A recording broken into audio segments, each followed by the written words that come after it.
Greetings, YouTubians, and welcome back to Wayne Sharp World, where today we are taking a look at a very, very different knife. A knife that is so different, to be totally honest, I've never seen anything like this. I have handled knives similar to this, kind of, in terms of like category, but the design of this one is truly unique. And if you haven't noticed, it is from Remet. They were very clear to make sure that it is indeed from Remet. Little redundancy there, but no harm, no foul, just poking a little fun. But let's take a look and see what we have in here, because obviously there is a pouch with the knife in it. And then you have a cloth, and you got this here, this pocket slip, which would leave one to believe that this is most likely a slip joint knife. Because, what else really comes with, some type of a slip? Usually a slip joint.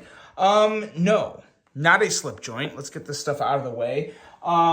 This right here is a gravity knife, and it is quite a looker. This is one phenomenal design, and we are talking about the Remet RT Swordfish. Now, before I go any further into this review, I want to thank you guys tuning in today. If you like what you see, please do me a huge favor, hit that subscribe button, follow along, and I will continue to bring you the content. Now, let's take a look at some overall specs on this knife right here. We have an overall length of 7.8 inches, a blade length coming in at 3.15 inches, and a blade thickness at your pretty typical, pretty standard 120 thousandths. We have M390 for the blade steel. We are looking at a very, very attractive clip point style blade with a flat grind, handle length coming in at 4.65 inches, and a handle thickness a little over a half inch at 550 thousandths. We have titanium and carbon fiber for the handle material. And yeah, this is carbon fiber. I have some thoughts on this that I'll hit on a little later when we get to the handle portion of the review. But yeah, so premium materials all around. Very, very unique locking mechanism. And to be honest, they just referred to this as a unique lock structure. So as far as I know, there's not really like an exact name for what you have here, because it kind of looks, you get some really strong vibes from the Hawk Deadlock. But it's really nothing even remotely close to a Hawk Deadlock when it comes to function and deployment, because when you put your slider up, you see that open. The sides open. So the sides are locking the knife. And we'll take a little deeper look at that here in just a second. We have a total weight of 4.35 ounces and a price that is really up there. I don't recall ever seeing a Remet at this price, but again, Remet's never made a knife like this. We have a price coming in at $278. Up to $316. Now, I do have a 5% off discount code for this.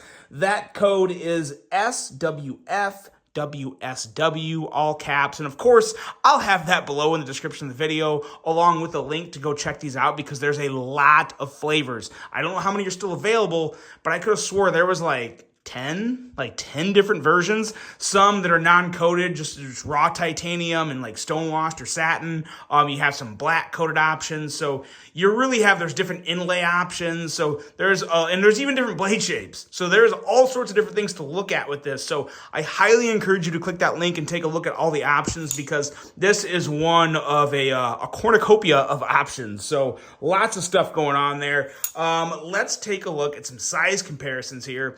And really the first thing that came to mind when I saw this was clearly an OTF. So let's bring out a couple OTFs.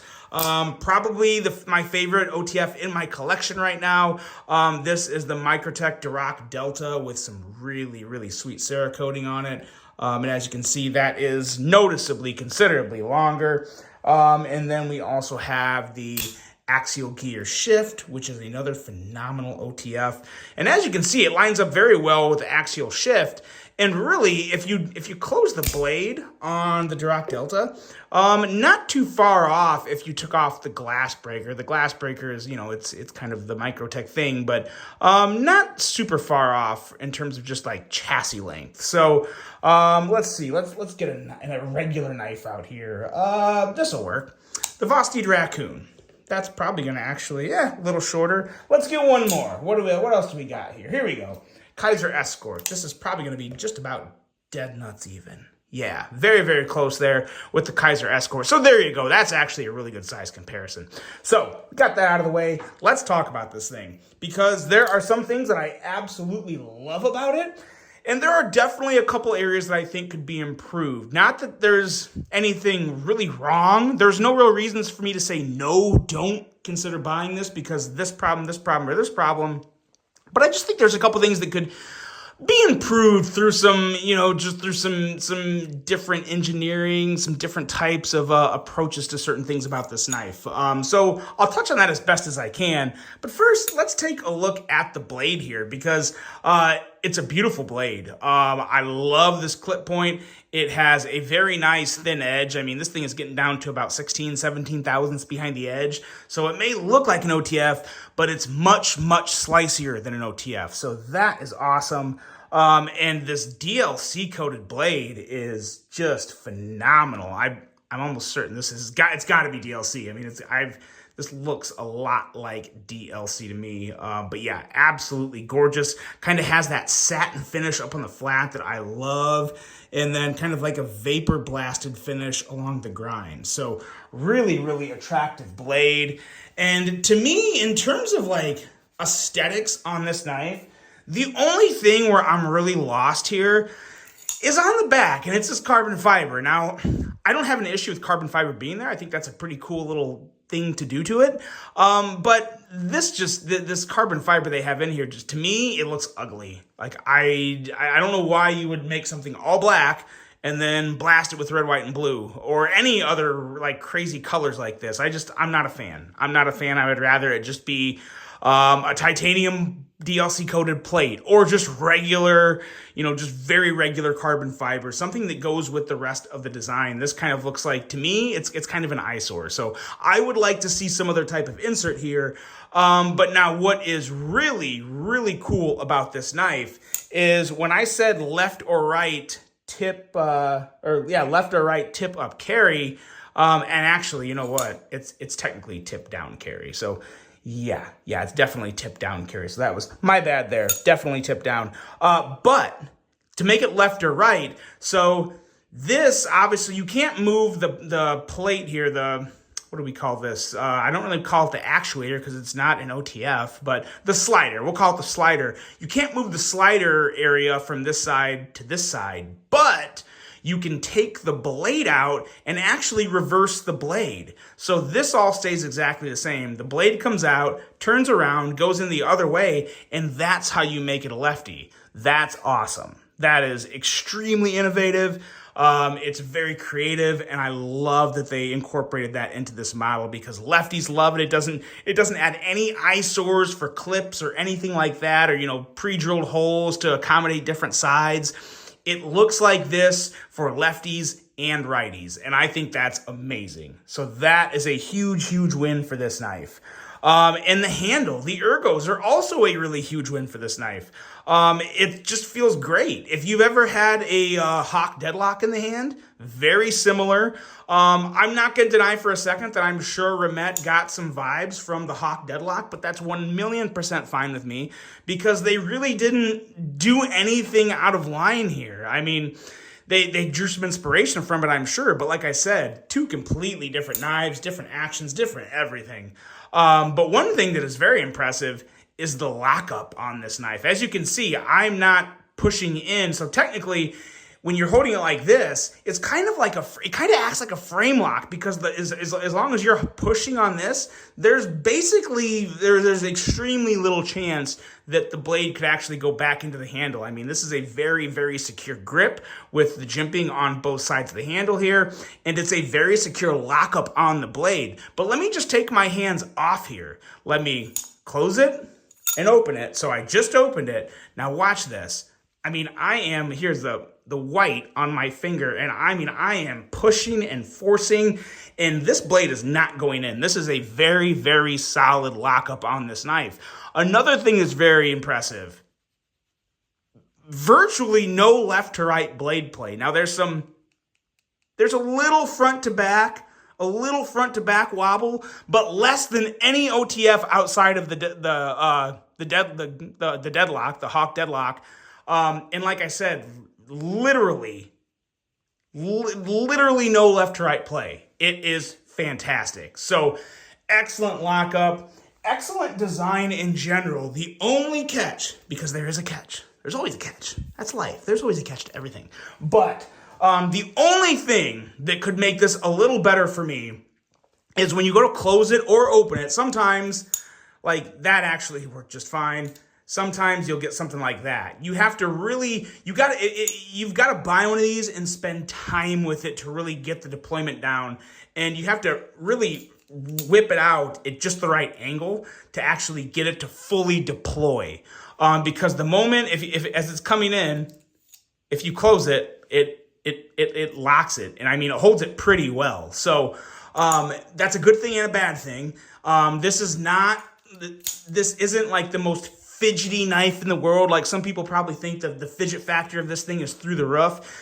I wouldn't say it's through the roof. I would say there's definitely a nice fidget factor to it, but it's not. That's where I think the improvement could be made, and that's why I'm struggling to kind of convey what I'm wanting to say here, because the lockup's so good. It's really easy to close. I think what would be nicest to fix is to somehow get like that, just to get to a point to where I can just open it and do that and see even that. Did it lock up? Yeah, it didn't lock up that time. So it takes some touch, it takes some finesse, and it takes some getting used to really nail the deployment to where you can truly throw it out and just have it lock. And I'm pretty sure, yeah, see, that didn't lock up either. Usually what happens is it gets like this close to locking out to where the M390 is just a little closer to the handle and you can tell, and when you pull on it, then it locks. So you kind of get in a spot like that. Like I said, though, you just have to get familiar with it. You got to kind of figure it out. I have made a lot of strides with it, and I've gotten to the point to where I really do enjoy carrying it. It's an amazing knife.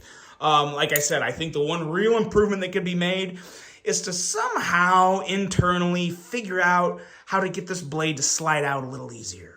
But they have got the actual lockup of the blade. It is chef's kiss. It's amazing. They did such a good job with the lockup of this blade. I was really impressed with that. And just the design in general, I think it is an absolutely amazing looking knife. They just got to stop with the crazy colorful carbon fiber inserts on what is really like a very sleek, just amazing looking knife here. I could go with a little less color pop right there. Give me some black regular carbon fiber, or like I said, a black and titanium pad there, and we're good. Our plate, and we're good. But at the end of the day, I think this thing's awesome. Like, I think this is by far and away the most out there, innovative, creative, and very well executed knife from Rimet. I think they did a great job with this. And like I said, I do think there's a little room for improvement. So I hope they continue to work on this and run it. It's definitely worth considering right now. And if you are really intrigued by a gravity knife, I think this is probably the best looking gravity knife out there. I would take this over the Riot gravity knife any day of the week, to be totally honest. I think this is awesome. Yeah, just a really, really great piece. So let me know what you guys think of this, if you've handled it.